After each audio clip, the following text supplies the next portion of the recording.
Hello and welcome back to Rage Gaming and more Diablo 4. Today we're revisiting the ever-hopeful Minion Necromancer. The concept of being an undead summoner is what it's all about, right? But it's been hard to make that work in gameplay compared to a meta build. It's a shame, but one we hope to see improved in the next balance patch, but it is possible now. And as we get into that, I want to highlight the fact that we're working with Mobalytics to create written versions of these guides, and this build you'll see today and all the others that we have on the channel, allowing you to easily refer to our builds and check information in a smooth way. Of course, you can use the app, or in-game you can just hold tab and Q and that will open the overlay, which as you can see shows a bunch of builds, including the ones that we've made with the extra information and details for you. You can find a link to Mobalytics and the specific build for this video down in the comments below. Now, my last build concept for Necromancer was in the earlier days of the endgame, over 2 weeks ago now. But now we've got more Paragon points to work with and a more reasonable time frame to actually collect, say, relevant uniques. These days, I think Minion Necromancer actually has high DPS potential, but the cost of consistent survivability you'll see in the more meta build. There is another route where you can lean fully into the minions and run the golem as well, and work that concept with more survivability, but I found the lacking DPS a big concern. After the recent birth of the amazing Shadow Mist builds, I wanted to find a way to apply that concept to minions, and today I have that build. Mega high damage through the use of Shadow and Darkness, spread through the minions and corpse explosions, also the Bone Storm, which helps to keep us alive. It's all resetting the cooldown so fast, and we're next to always being able to spam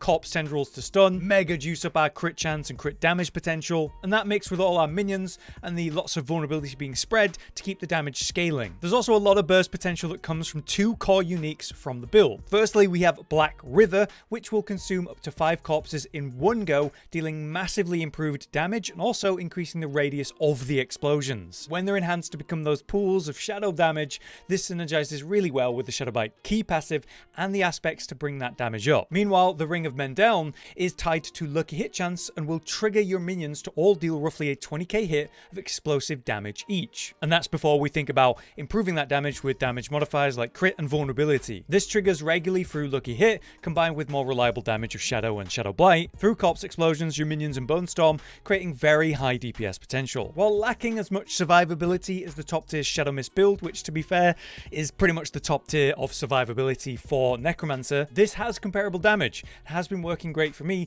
while I level in Nightmare Dungeons. So with the concept explained, let's get into the build. We begin with the skill tree, and I will just scroll down so you can see where all of the points are being spent so far in one quick look if you want to pause at any point, but I'm going to go through every individual point now, starting with the basics, which could be any of these because we're not using our basic. I just put it into Reap and the Enhanced just to get us down to the next level. This is basically inspired by how I was getting crit Shadow Mist build to work. So we have Blight at just 1 level. This is not necessarily for the Blight damage itself, but by how it's dealing shadow damage and how we enhance it. So I'm getting some item contribution levels there, but I only have 1 level. It does slow with the enhanced, but we care about Supernatural Blight. 15% times increased damage affected within the Blight by us and our minions. We're also 3 out of 3 Hued Flesh. This is a very high lucky hit based build, so that'll spawn corpses regularly on any damage tick, and obviously always doubled on bosses. Now when it comes to passives, Skeletal Warrior Mastery is a no-brainer, increasing the damage and life of your Skeletal Warriors majorly. We go for 3 out of 3 on that. We're using Corpse Explosion as a large way to get damage, so we want to get a lot of item contribution levels, but obviously we're going 5 out of 5 on that. We enhance it to improve the radius, and then go for Blighted to make it shadow damage, which deals damage over time. Further, we go for Grim Harvest at 1 level. We're not bothered about the generation of essence, but we are worried about Fueled by Death, meaning when we pop a corpse, we get 9% times increased damage for 6 seconds, and if you get an extra level of this like I have, can even increase the damage even more. So that's a major damage modifier right there.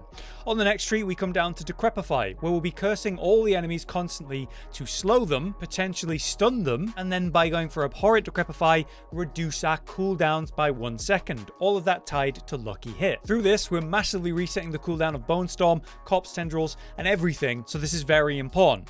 Since it is a cursed skill, we might as well get Amplify Damage, which is going to give us 9% times increased damage to all cursed enemies, which should be every enemy we face. And again, a no-brainer, Skeletal Mage Mastery, giving the mages more health and life by a major amount. Also in this tree, we pick up Death's Embrace. It provides nice close damage survivability, reducing that damage, and even increasing our damage by a notable amount to close enemies. On the next tier though, we have Corpse Tendrils, which I actually have only 1 level in, but lots of item contribution to help bring down its CDR. The truth is, with my testing from Shadow Mist and Crit Shadow Mist, having just 1 level of this and relying on lucky hit Decrepify resets means this thing has next to no cooldown anyway. Plus, we have CDR in the build and item contribution, which further helps, which saves us a lot of points. I'm still at 8 out of 5, even with only putting 1 in there. Anyway, we enhance that, which makes it a slow before the pull, and more importantly, Plague Corpse Tendrils makes enemies vulnerable for 3 seconds after being pulled. This is how we do the majority of our damage, by scaling our crit chance and crit damage using tendrils, and that also makes them vulnerable. What an insane ability. Then we have Shadow and Darkness related passive benefits, so we pick up Reaper's Pursuit just to get to the next point, but it does give us 5% move speed for 3 seconds after Darkness skills, and then we go for 3 out of 3 on Gloom. By damaging enemies with Darkness skills, they take 6% times increased shadow damage from you and your minions for 2 seconds, but then it stacks up to 3 times. A major damage increase there. Then we have Terror at 3 out of 3. This is a big damage increase for any enemies that are slowed, which are all enemies because of Decrepify, further bonus to those that are stunned or immobilized, and that stacks in terms of shadow damage dealt by your minions. So this is pretty insane. Moving to the ultimate tree, we pick up Bone Storm, which is just too good. Through our aspect, we turn this into shadow damage as well, so perfect synergy with the build. But then as it turned to Prime, it gives us a damage reduction of 15% while it's active, which is insane, and the all-important Supreme version for 20% more crit strike chance while this is active. This is so good that I just can't see myself really using Army of the Dead while this is so strong. And with another aspect in the gear, it even gives us a shield. Anyway, also here we have the minion passives. First up, 3 out of 3 Embodied Essence keeps our minions alive because the Skeletal Priest will actually heal a major amount of the minion health when you do that. Death's Defense means they cannot take more than 30% of their maximum life from a single damage instance. This means in the higher tiers, it prevents them from being one-shot. We go for 1 level Inspiring Leader as much as I'd like 3 out of 3. We just don't have enough points, and this is just the least relevant of these passives because your minions need to be healthy for 4 seconds for this to actually apply, and they are taking a lot of damage. But finally, Hellbent Commander, 30% times increased damage while you're near to your minions. That's insane, and if you can get extra levels of this on your gear, I would strongly recommend it. Finally, the last point is the Shadowblight key passive, which causes shadow damage to infect with Shadowblight, dealing damage over time. You and your minions deal 10% times bonus damage to any affected by it, so it's a major damage increase, let alone the whole proc on the 10th time. With the talents explained, let's talk about our Book of the Dead, where, yeah, we're still having Golem Sacrifice because it's so hard to give up 30% times increased critical strike damage. The Golem itself takes up an ability slot, and we're already crammed as it is, and this is why I continue to think that maybe minions and summoning them shouldn't actually be an ability slot, but not for us to talk about right now. But we have our warriors and our mages. Our warriors are in Reaper with upgrade 2. This means they're actually carving corpses regularly for us to use for pull-ins and explosions, which is just really nice. But then we have our skeletal mages, which is an interesting one. I have them in cold right now because it's just felt better. Basically with upgrade 2, it means that these guys that are slowing and potentially freezing also make enemies vulnerable, which is obviously a major damage increase mechanic. But I was running and trying Shadow for obvious reasons, with upgrade 2 meaning they fire extra shadow bolts. But I noticed a significant damage drop off compared to the upgrade 2 cold mages, which seems strange to me. It's being talked about right now that this isn't working correctly, and I'm starting to think maybe that's true. In any case, we go for upgrade 2 on the cold mages for that reason. Now let's move into the Paragon boards. Something that I want to highlight while I just scroll so you can see all of the individual points I've spent so far is that you want to focus on survivability. Survivability for you, survivability for your minions. This build, through its skill tree, the aspects and everything, is going to deal good damage. And the Paragon board is definitely going to improve that, but it's also a major way you're getting things in that will keep you and your minions alive that you don't want to miss out on. With that said, let's begin on the starter board where we have Control, which is a major damage increase, but it's got to go in the first one because it's really easy to get this active in the opening starter board. In any case, we start here and coming around to the right, picking up the Prime node, coming around to the center and activating the Glyph socket. Here we put in Control because it's easy to get 40 intelligence in this radius. This also increases the damage you deal to crowd control enemies as a whole, but its secondary effect is the major thing. You and your minions deal 10% times increased damage to slowed or chilled enemies. We are slowing permanently with Decrepify. It doubles to 20% times increased damage for stuns, which we happen with Decrepify and Corpse Tendrils, or Frozen, again from our mages. We activate this by picking up enough intelligence around it, and I pick up the right side to go get Preservation because that's a nice amount of armor, but then we come up and to the left to get Knowledge and leave the tree like so. As we activate the next board, I'm picking up Wither, and we work our way from the bottom to the right and come straight up to get the Glyph. Here we have Darkness. While yes, this improves our shadow damage, it's a major damage mitigation for me and my minions. minions. Whenever you or your minions deal shadow damage to an enemy, that enemy stacks up to 10% reduced damage for 5 seconds. So it's a 10% damage reduction via just dealing damage. That's a nice mitigation right there. We activate it with just 25 willpower around the glyph, as you can see. Also picking up Malediction, which is going to give us a nice increase to our shadow damage. But for now, we come to the left to make our way towards the legendary node, picking up Lingering Shadows along the way for more shadow damage over time and the awesome magic nodes around that. Working our way up to the left to pick up Dragging Shadows. With the secondary effect, that's 12% damage reduction from enemies affected by shadow damage, which should be all of them. So another important damage mitigation. We also pick up a few of the magic nodes around that and work our way up finally to pick up Wither, improving our shadow damage over time and the damage potential of that. With that, we work our way up from the glyph and pick up on the way Gnawing Darkness. Again, this is another one where I don't have enough points, but I would like to pick up these magic nodes next to it. But for now, the rare node is most important, and we leave this board to the right to activate our next board, where we're picking up the Cult Leader board. Your minions deal 15% times increased damage for each minion type you have active. This sucks in my build, particularly because I have the Warrior, I have the Mage, and I don't have Golem. There's another variant of this build where we do use Golem, and this will be even better there, but for the Shadow Minion version of the build, Golem just isn't worth the commitment for me right now. In any case, it's still a major damage increase, and so that's why we go this board.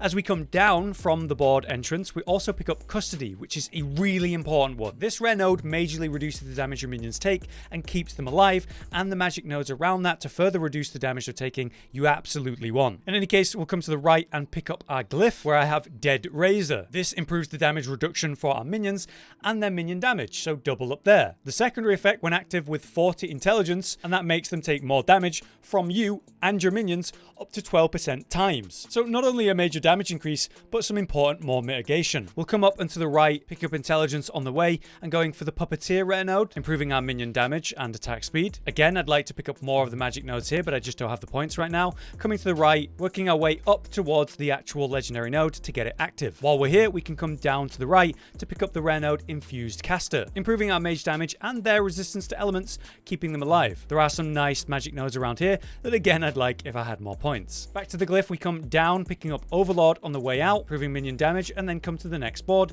where we activate the next board, which is Flesh Eater. A major damage increase for when we consume 5 corpses. Through this build with Corpse Explosion and the unique Black River, we have this effect going constantly. It's a major damage increase. By entering the board from the top and making our way down to the right, we pick up Stifle, which I still need to get the secondary effect of, then come down to the left and actually pick up the legendary node. From there, we'll work our way down on the right side of the glyph, working our way in to activate it. Here we have Territorial, the classic 10% damage reduction against close enemies is phenomenal, and a different damage modifier in damage to close enemies being improved. Just a brilliant glyph for survivability and a bit of damage. We activate this with 25 dex, and I'm also picking up Targeted just for some improved damage to elites. But again, I'm going to need more dex and more points in general to activate all of this stuff. Right now, this works as a good example of what I'm working towards and why, while also showcasing that there's many things that I want to flesh out and fill in that I simply just don't have right now that I will once I have more points. Now we come to the gear section, where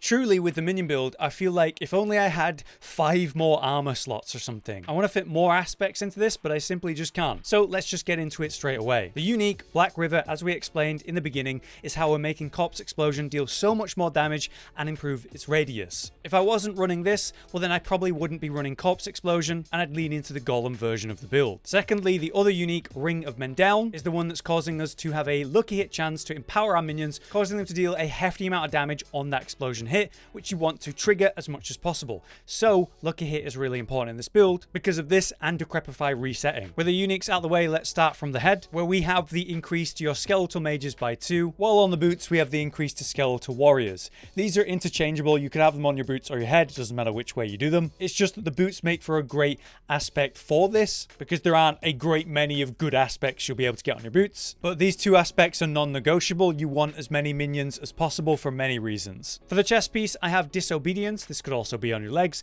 It's literally just the best defensive aspect. I've explained this so many times. It skyrockets your armor. Pretty much every build is running this because it's so effective and strong. The other defensive aspect we have is found on the legs, with Shielding Storm, giving us that healthy barrier whenever we activate Bone Storm and it damages an enemy. This ticks up quickly to a very strong barrier, further reasoning why Bone Storm is just so impossible to remove from a build for Necromancer. But then the rest of the aspects get into the Shadow crit style of gameplay using Shadowblight. First up, we have Grasping Veins, another next to impossible to remove from any Necromancer build aspect. Up to 20% increased critical strike, improvement for 6 seconds when you cast a Corpse Tendrils, which should be permanently, and then up to 60% times bonus crit strike damage to damaged by Corpse Tendrils enemies. So those that are hit and pulled in or stunned or whatever. You are absolutely spamming Corpse Tendrils. This massively improves your damage and is the crux of a lot of things. You could argue you could put this on the amulet, but I do have another really important aspect there, so it's hard to get it there. Speaking of which, I have shown the boots, so let's go to the amulet, which is the Blighted aspect, allowing us to deal up to 180% times increased damage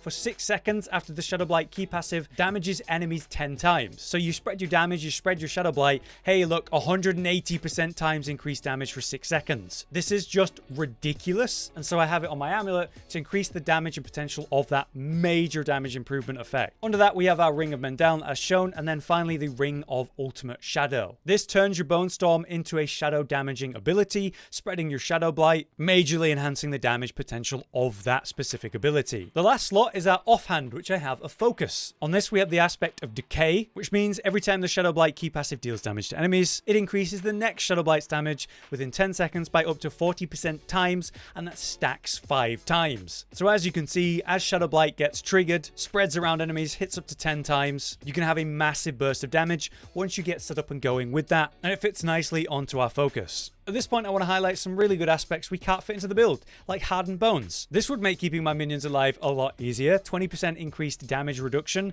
just permanently while there's 7 or more of them. That'd be amazing, but there's just no room. If we were running Army of the Dead, we would certainly be using Unyielding Commander's aspect, massively improving the attack speed of our minions, but meaning they take 90% reduced damage, which is ridiculous. If only Army of the Dead was remotely competitive with Bone Storm, I would keep running that. All right, now let's talk about the affixes on your gear. The priority in this build is going to be, as you can see, cooldown reduction. That's the name of the game. Second, and kind of compared to that, is Lucky Hit. Take the Ring of Mendeln. It's a Lucky Hit effect that causes that explosion from all your minions. So Lucky Hit is vital for that reason. With Decrepify, Lucky Hit means you reset your cooldowns by 1 second, which is insane. So Lucky Hit is major, cooldown reduction is major. That's what you want on as many things as you can get it on. In the case of Lucky Hit, I have it on both my rings and my gloves, but I'd love to have it on even more than that. Now, raw damage increases are the standard. Critical strike damage and critical strike chance are vital, and improving your vulnerable damage, that's also wonderful. After that, you're looking for things like improving your shadow damage and shadow damage over time, or other modifiers like close damage. For your classic damage reduction, you're looking for max health increases and raw armor, followed by straight damage reduction, then close damage and far as a sort of standard mix. But in this build's case, reducing damage taken from those afflicted by shadow damage over time, that's a major reduction of damage that we can fit into this build in particular. When it comes to our gems, as standard, I use the rubies for maximum health in my armor. Emeralds are in our weapons to improve critical strike damage to vulnerable enemies, which are all the enemies whenever we Corpse Tendril. And skulls, as always, for the immense value that raw amount of armor provides. Next up, let's just quickly cover the gameplay loop of this minion build. The name of the game is to apply Decrepify and maintain it on all targets. That should be your #1 priority at the start of a fight and during a fight. By simply having it applied, that has the chance to stun and the chance to reset cooldowns. The more affected by it, the more your cooldowns get reset, and it next to resets them instantly in many cases with big packs. From here, we're going to Bone Storm and walk into the pack of enemies to deal damage and apply all that shadow damage and Shadow Blight. The very first corpse we see, we're going to pull them with Corpse Tendrils, majorly increasing our damage through crit chance, crit damage, and vulnerable as we apply it to those pulled by it. Further CC targets are going to take more damage, so that's vital. What's interesting is that when you Corpse Tendril and you've got Decrepify on a pack of enemies, your Corpse Tendril should come off cooldown basically instantly, so spam it. Constantly be using it. The enemies pulled, you want to apply a Blight pool under them to increase the damage you and your minions deal to them, and start spamming Corpse Explosion to get all that Blight and nice shadow damage burst going. At that point, they should be absolutely burning as their health evaporates from all of their damage over time and individual burst. Throughout all of that, you want to make sure that you're raising skeletons to apply the Skeletal Priest Empower.